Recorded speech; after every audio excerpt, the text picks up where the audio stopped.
Hello, Nigeria, and welcome to Politics Now, your front row seat to the issues shaping our nation's future. I am Morno Balagbobo, live from our studio here in Abuja. Tonight, we dive into the heart of Nigeria's electoral landscape as tensions rise ahead of 2027 elections. Now, we start from questions over INEC's independence to internal crisis within the PDP and the emergence of new political coalitions. The stakes couldn't just get higher. Well, can our electoral body ensure a level playing field, and will the opposition rise to the challenge? So let's unpack it all with our distinguished guest tonight, and that is why our focus today will be on INEC under fire. Can Nigeria's electoral body and opposition deliver a fair 2027 election? Our talking points will focus and ask the question, is INEC's new headquarters project under the FCDA a threat to its independence? That's the questions that a lot of persons have been asking for days now. And the question is still lingering. And also, does INEC's intervention in the PDP's National Secretary dispute signal bias? And finally, are INEC's strict rules stifling new parties like the All Democratic Alliance? And if we'll have time on the show tonight, we'll also ask the question, why is INEC silent on APC's early 2027 campaign activities? Well, our guests are just the perfect persons to have this conversation with, talking about Uthman Tochukwu. He's a legal practitioner and I'm sure well versed on electoral law, and he's also a human rights activist known for his incisive analysis of Nigeria's democratic process, and he's live with us all the way from Port Harcourt, Nigeria. Thank you so much for being with us, Tochukwu. Tochukwu, good evening, and thank you for being with us on the show. Thank you for having me. Can you hear me? Yes, I can hear you loud and clear. Good to have you on the show tonight. Well, we're also Thank you for having me.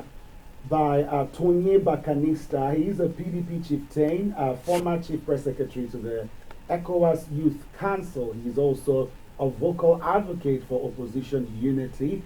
I definitely he will be with us on the show tonight. And we also have Dr. Ezekiel Olajide Adeniji, former chairman of FERMA, senior PDP member, and he's bringing decades of political and government experience on the show tonight. These and so much more we've got lined up for you tonight. Is going to be an hour of incisive conversation surrounding all that is leading up to the 2027 elections and the role INEC is playing even right now. We'll take a quick breather. We'll be right back and delve into our first talking point.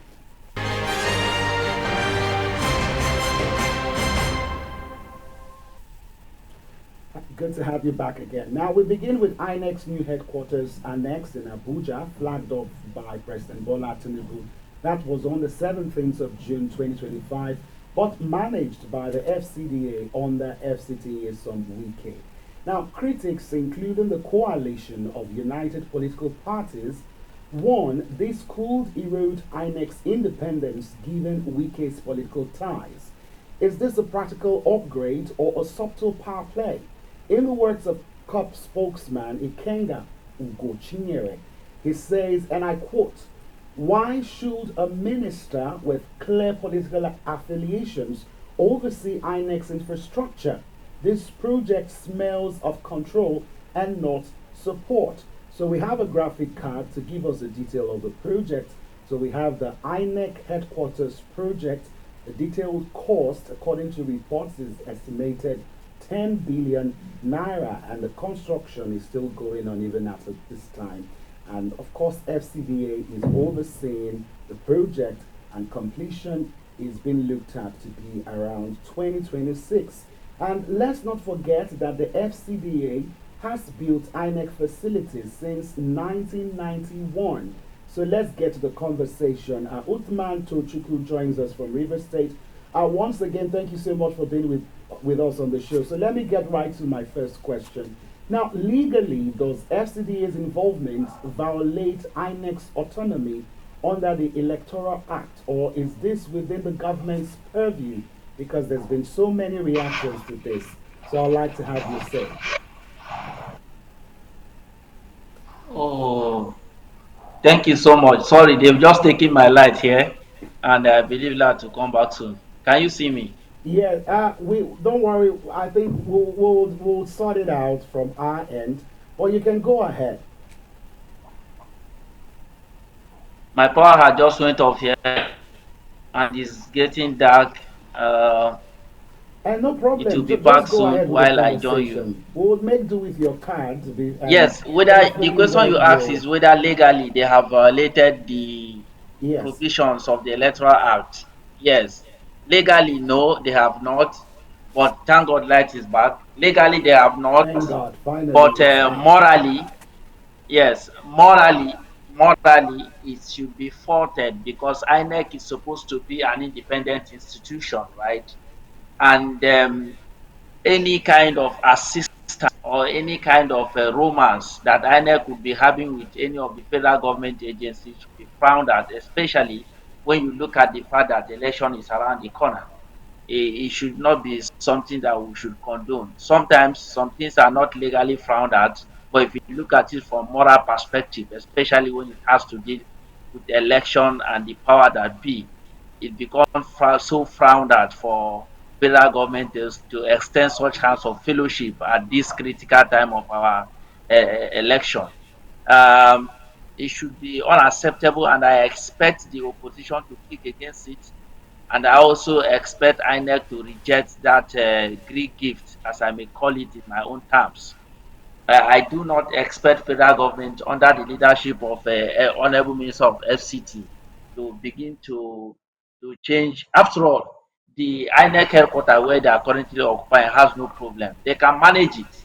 They have been holding that office for a very long time, and the election has been happening in Nigeria.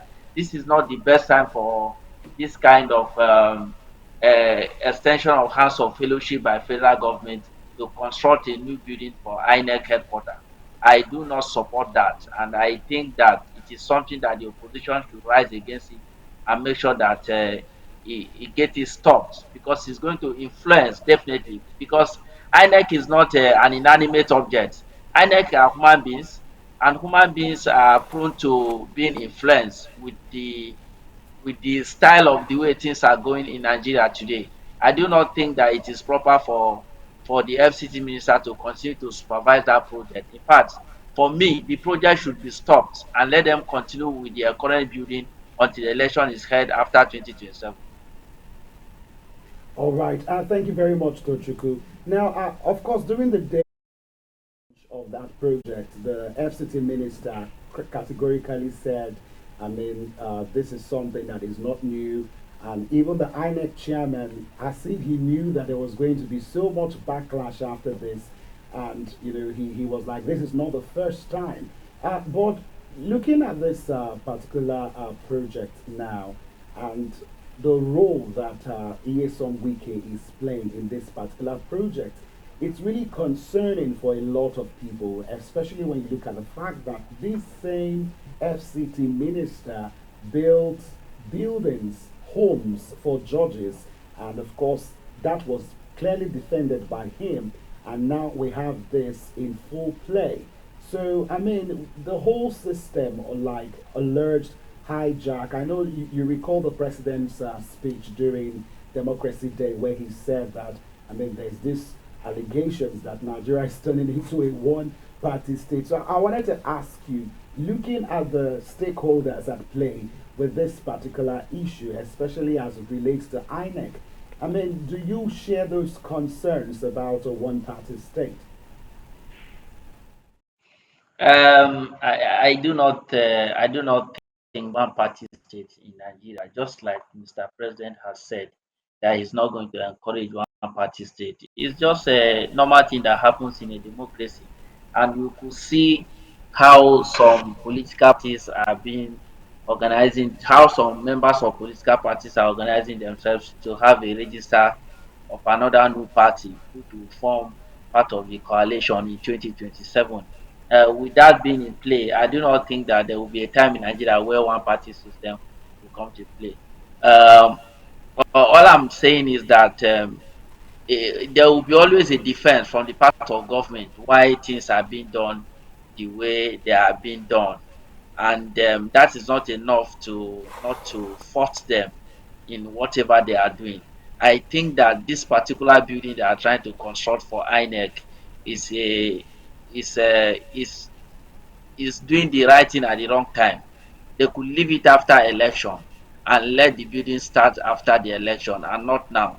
Otherwise, you cannot fault human beings' feeling. This is what is normal, and suspicion must continue to erupt. Suspicion must continue to come up when some of these things, when some of these actions are being taken by political actors. Yesumike is the current minister of FCT, serving under the current administration, while he is the one trying to construct INEC headquarters for INEC, so a supposed independent institution of Nigeria. So I do not think that it's a proper time for them to do this. No matter how defensive they may get about this particular action, it should be faulted. And I believe that they know that what they are doing is wrong on the face of morality and not law. On the face of morality, not law. Because they Of are course. going to say that because there is no law that forbids them from building constructing building for INEC. But why now? The question is why now? If you wait till That is the question 2027 that we're or after asking. And 2026, I mean, Wike is also a lawyer, so I'm sure he's very well versed in terms of how You this see, plays out. one problem with this is that if you try to tie it under law, you may not get an escape route because there is no law that forbids federal government from constructing buildings for INEC, right? So now, if you try to tie it under law, the federal government is going to escape.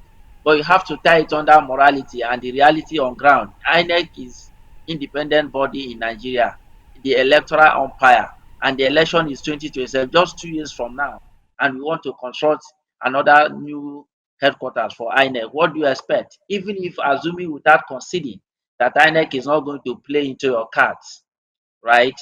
But everybody would always think that this is what is going to happen. INEC is, of course, you have given me a gift. So what do you expect me to do? I have to pay back.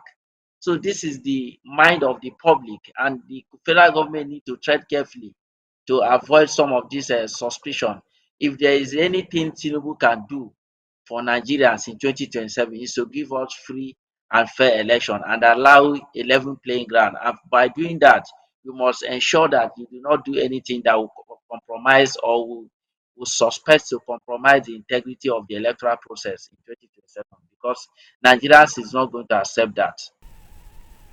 What makes the political system what it is today? What are the recurring issues? The tussle for power, an extremely problematic area. the tension, the instability of the system. Join LM 24/7 as we take you inside the local and international political arena in the world of politics. The golden age of America begins right now. I will very simply put America first. Watch Politics Now on LM 24/7. Don't miss Politics Now on LN 24/7.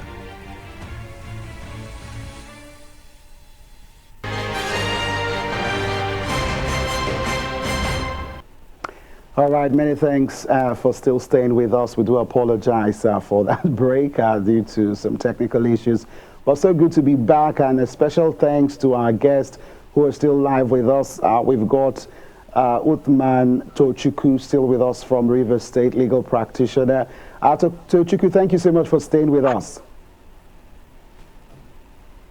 I'm here. All right. Yeah, so we've been talking about the whole issue of Wike's involvement in building the INEC infrastructure and all of that. But we also have Tonye Bakanista standing by with us. We also have Dr. Adeniji standing by with us. They both to join us live from Abuja. Whenever we have them, of course, we'll get right into the conversation. All right, so let's move to the second part of the conversation, which has to do with PDP's National Secretary dispute.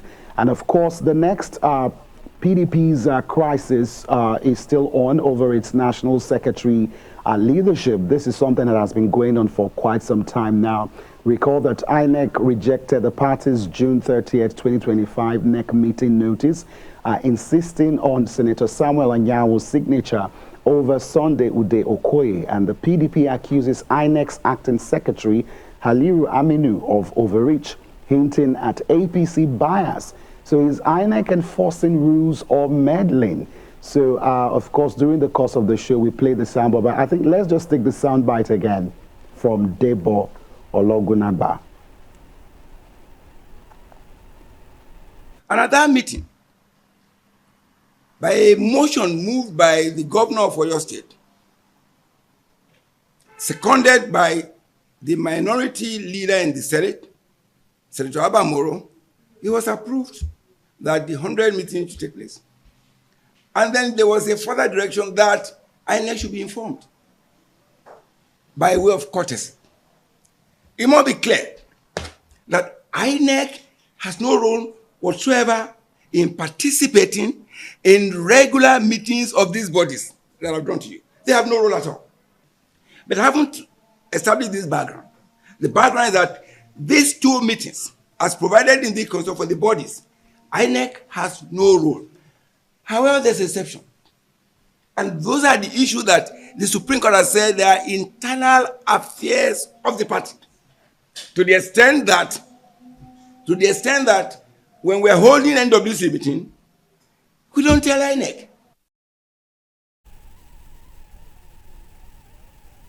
Engineer Adeniji is live with us from Abuja. Thank you so much, sir, for being with us on the show tonight.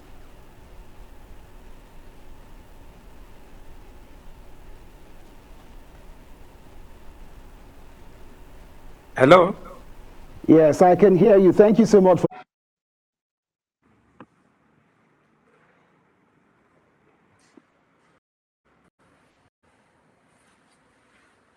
act, or is it an overstep? What is your own interpretation from what Mr. Olugbanaga has just said? I mean, said earlier. Well, Mr. Olugbanaga, our National Policy Secretary, is not just a media man, he's a lawyer. And by law, INEC does not have anything to do with our NEC meetings or with our National Working Committee meetings. Anytime we want to have national convention, that is when we're supposed to notify INEC, and INEC will participate to see what we are doing. And their participation is just for them to have record and put it in proper perspective. But having internal meeting of the People's Democratic Party is not the concern of INEC. INEC cannot run our party for us. So it is very embarrassing that INEC will be asking for who is signing letter of just giving you courtesy, saying that we have a NEC meeting. To me, it is absolutely embarrassing. All right, sir. Okay, let's have Tochukwu. You're the lawyer, and I'm sure you are following what's been happening so far. So I wonder, what's your own interpretation? Do you see any sort of bias here? It's not my own interpretation. The Supreme Court has taken a position on this matter that whatever happens between parties is a party affair. It's an internal party affair. So it's very clear that INEC is taking a position on this issue. I do not see what INEC they are doing. I do not see their intervention, sort of. They have nothing to do with this issue. They should allow political parties to deal with their affairs the way it should be done, because the court has said so, and that's how it should be. And that's why we're saying that we are afraid that we don't know what is going to come up in this 2027, because this current INEC, as it is currently consulted under this current chairman, we do not have confidence in INEC. We no longer have confidence. I'm not a member of PDP, neither am I a member of APC, but as a lawyer, I can speak to you and tell you that the position of the court is clear on this issue, that the court has ruled that party can have their internal affairs without anybody's intervention, including INEC. Let me come back to you, Dr. Ezekiel. Now, this issue of national secretary position continues to be a thorn in the flesh of the PDP. What's the way forward in resolving it? The way forward is to follow the law. If the Supreme Court says it is internal affairs of the party and the national secretaryship is zoned to the southeast, and the southeast caucus have given the People's Democratic Party the name of the person they want as the national to be as the national secretary, I see no reason why we should turn such a thing down. They had their meeting. They have said, Ode is their. I see no reason why INEC should be prognosing into the affairs of the party.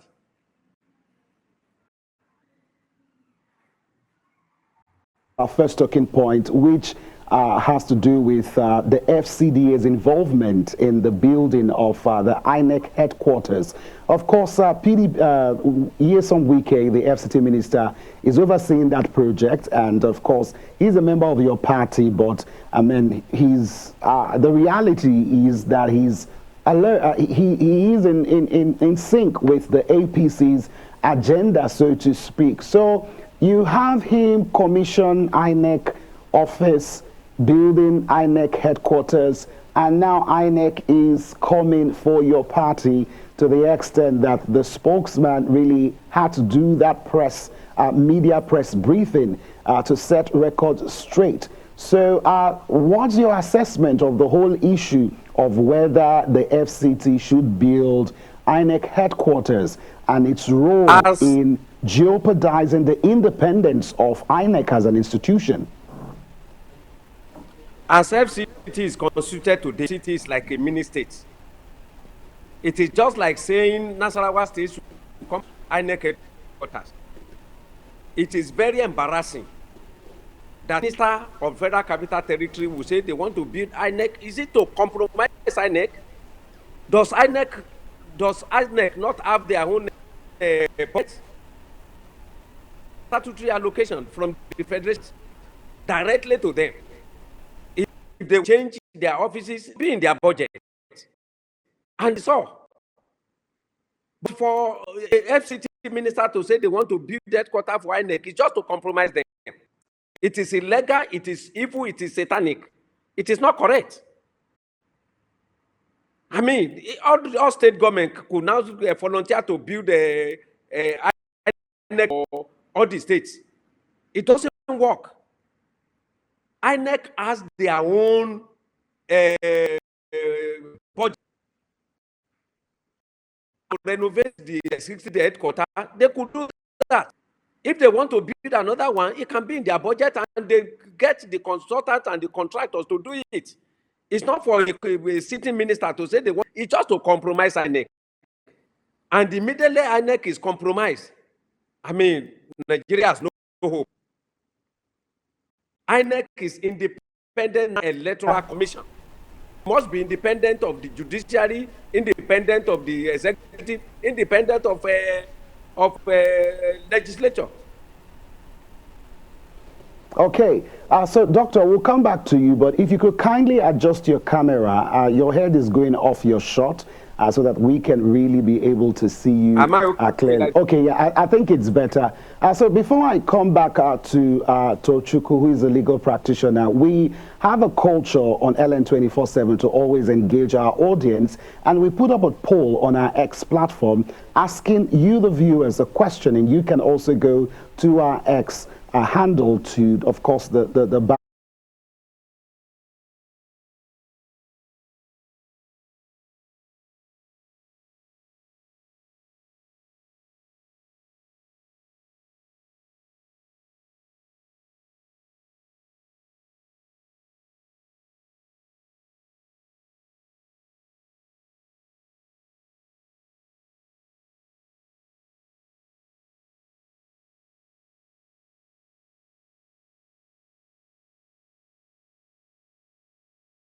To at the final lap of the conversation, gentlemen, we're looking at INEC and new parties. You know, we have the All Democratic Alliance, which is a coalition that is coming up. They have sought registration with INEC, and of course, INEC is still monitoring the credentials and working through that. Now, there have been allegations that INEC is blocking new political parties. You know, before this time, particularly the All Democratic Alliance, a coalition of Atiku Abubakar, Nasir El-Rufai and Rotimi Amechi.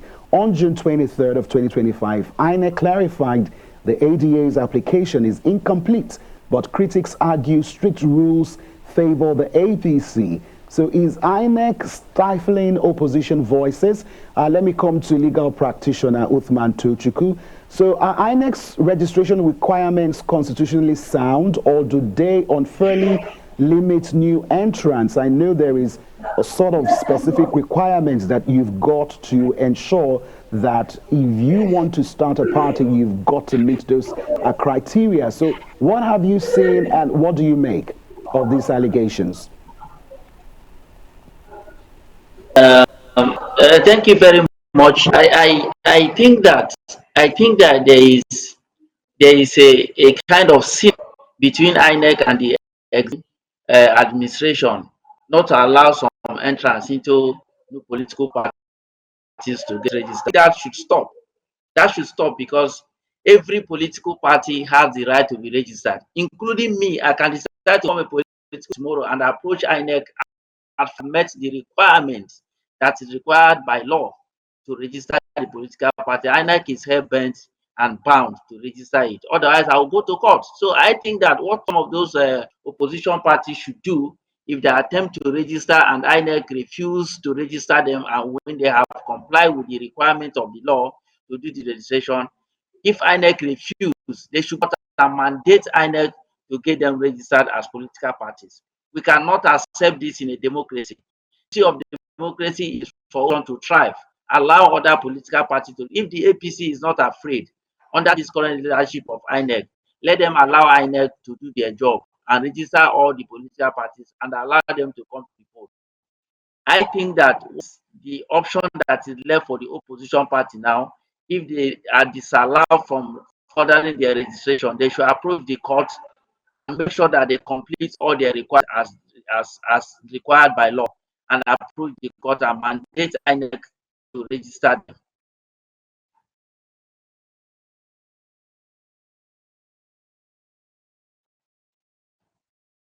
I know you've been following the conversation about this All Democratic Alliance.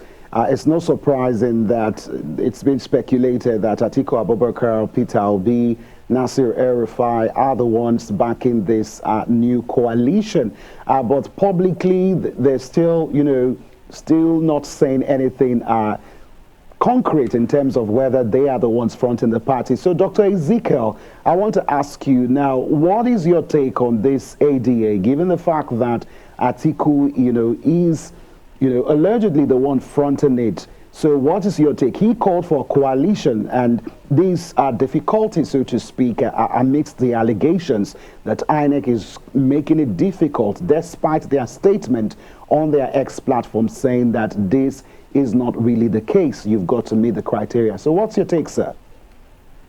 First and foremost, INEC has no rights to debar any association from being registered. INEC is supposed to be independent of any government. There cannot be an umpire somewhere telling them what to do and what not to do.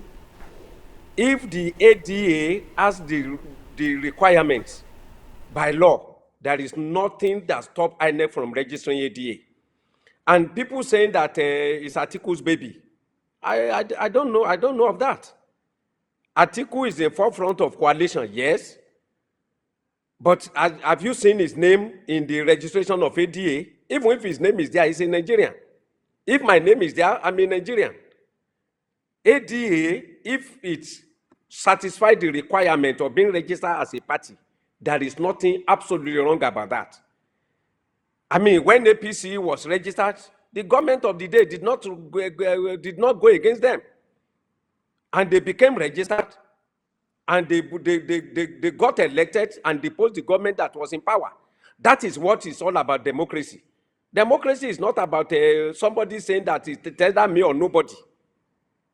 We should allow free entrance into the Republic of Nigeria. Nigeria belongs to all of us. If anybody wants to, if I like, I can register a lab progressive party, IPP, and say I'm the national chairman.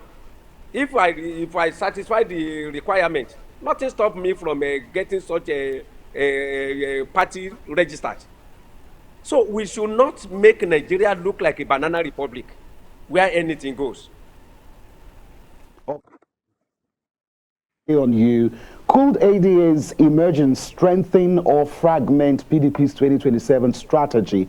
So they're talking about a political party, but do you think what Atiku Abubakar is going for is more of a coalition and not necessarily a new political party? What do you think is best for opposition in 2027?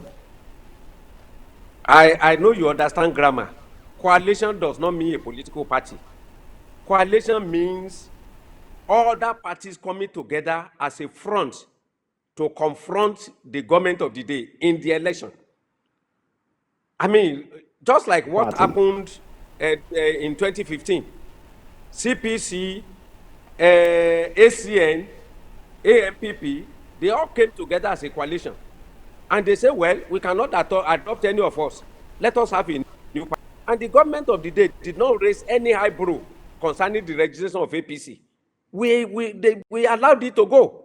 So if this new coalition also, whether we adopt a party or we register another party, if they want to, if they want to adopt nothing is wrong about it. If they want to establish another political party, just like APC did, nothing is wrong about it. Election is all about freedom. We should be free to choose whoever will lead us. That is my own take. Okay, so let me bring in Tochukwu. You talked about the fact that if this is true, they can actually go to court to sort this out. But what if INEC plays the delay card? So what is in it for persons, whether it is Atiku, whether it is Peter Obi, who are fronting or who want to front a new political party? How do you think they can challenge the independent national electoral body to ensure that they get what they want? So what are the pathways here, aside from court? Which is that it will be very difficult to from an perspective in terms of alternative routes, if not court.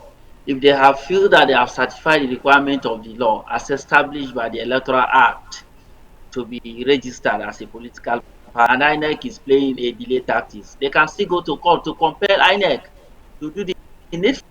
That's why the institutions are there. The institutions, the court is there to mandate INEC to do the needful and register ADA if they feel that they have the law. INEC does not have to.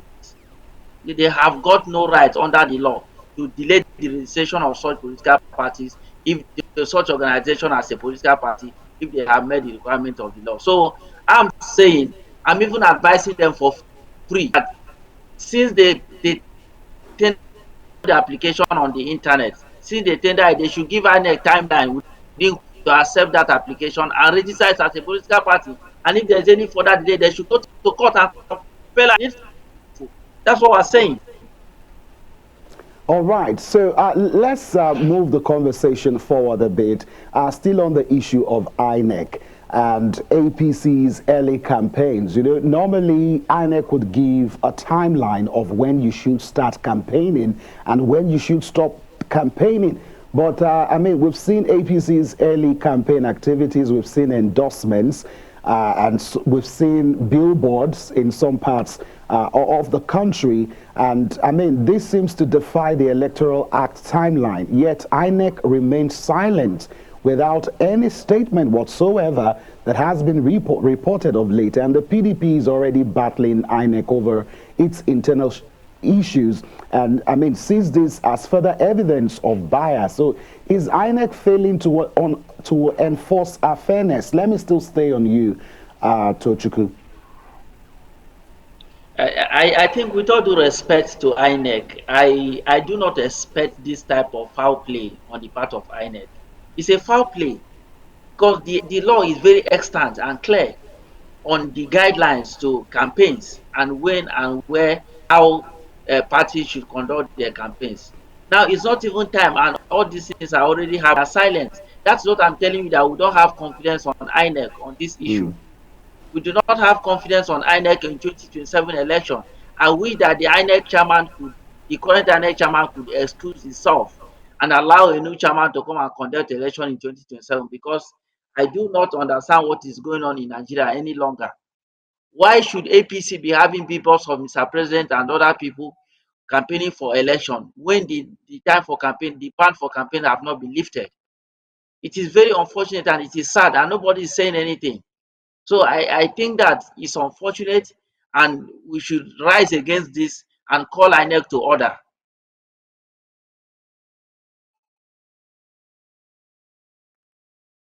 How is it affecting your party's trust and preparations for 2027? We're just barely 2 years into this current administration, and we're seeing endorsements, we're seeing flyers. I mean, just earlier today, the Edo State governor put out a statement that they are going to deliver 2.5 million votes for the president in 2027.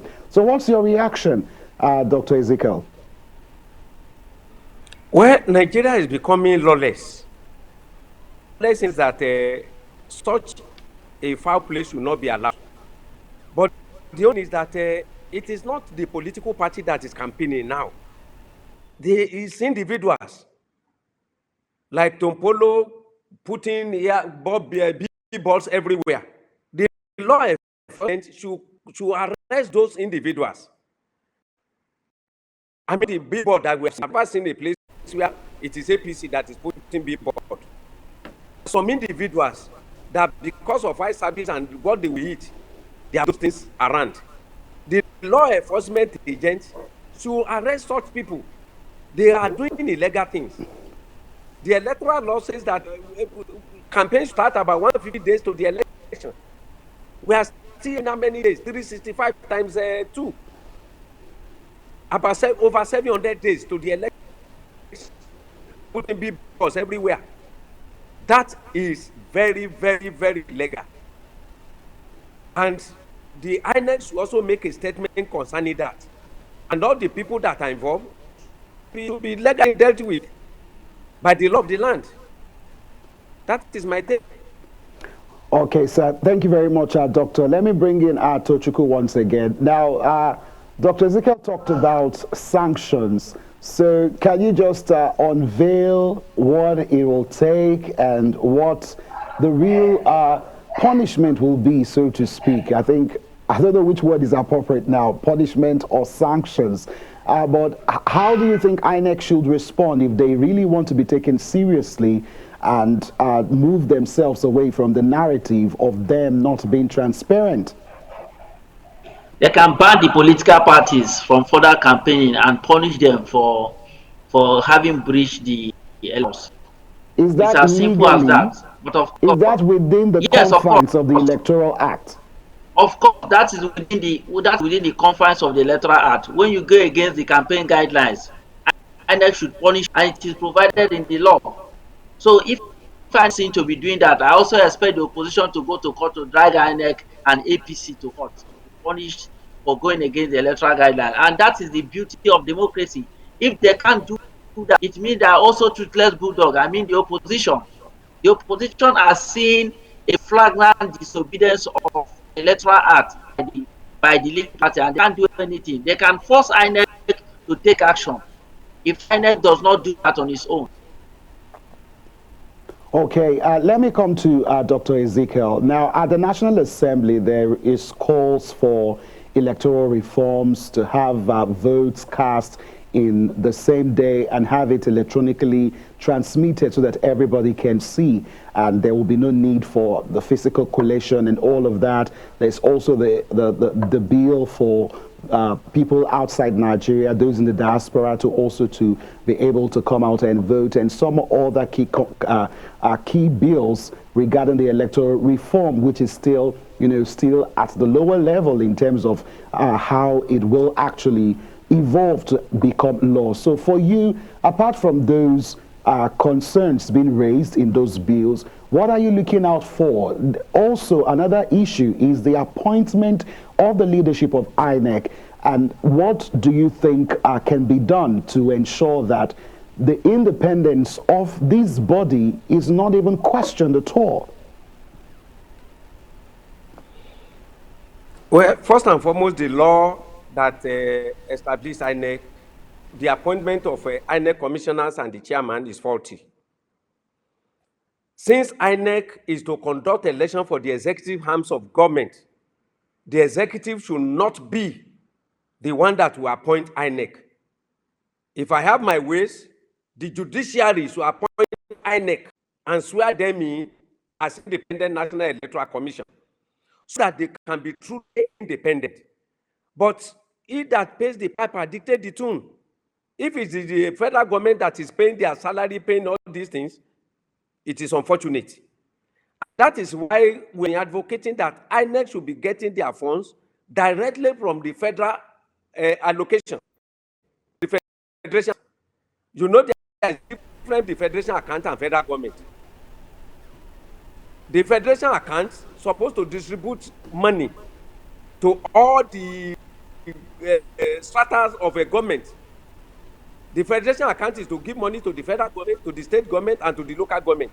The money does not belong to the federal government. It belongs to the Federal Republic of Nigeria. But because we are still like illiterates, we don't know what is right and what is not right. INEC is totally independent of the federal government. It should be totally independent of any politics. And the only way we can do that is for the federal government not to have hand in the appointment of INEC commissioners, and these things should be left to the judiciary, be confirmed by the federal legislative, by the National Assembly.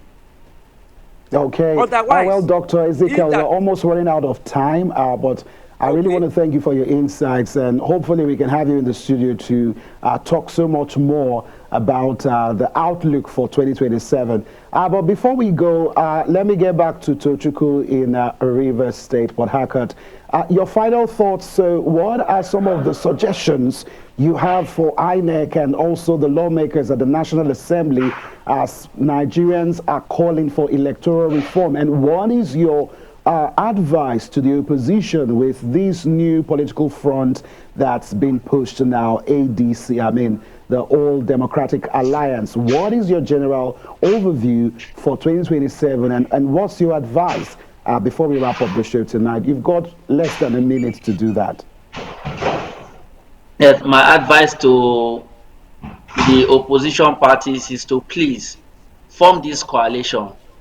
If they really meant to take power from Tinubu and his cohorts, the Lagos boys, they should form this coalition and make sure that they support one political party, just like the APC did it. It's the only formula we'll have to take over power from APC in 2027. Otherwise, if you fail, it means we are conceding the next 4 years for APC. It's very simple. And for the National Assembly, they should please consider this electoral reform and make sure that we get our electoral reform correctly. We believe that the problem of Nigeria is leadership problem, and the leadership problem is drawn from the leadership recruitment process through the INEC. So if we get it wrong from our recruitment process, we always continue to get our leadership incorrect. And that's why it is important that the electoral umpire INEC stand to be independent and seen to be independent as such. Not just being independent, but seen to be independent. And the National Assembly should make sure that whatever electoral reform they want to do, they should do that immediately before 2027 to ensure that everybody has a level playing ground for free and fair election. Thank you very much. From Port Harcourt River State. Thank you so much for being with us. If we could have Dr. Adeniji for his parting shot. Thank you so much, Doctor, for being on the show tonight. Thank you very much. All right, and that is where we draw the curtain on the show tonight. As we approach 2027, the road to free and fair elections demands transparency, unity, and vigilance. So let's keep the conversation going on. You can go to our social media platforms on LN 24/7. You find us on YouTube, Facebook, X, and even TikTok. Yes, even for the Gen Z. For the Gen Zs, we've got you covered. Once again, my name is Morno Balagogo. Good night.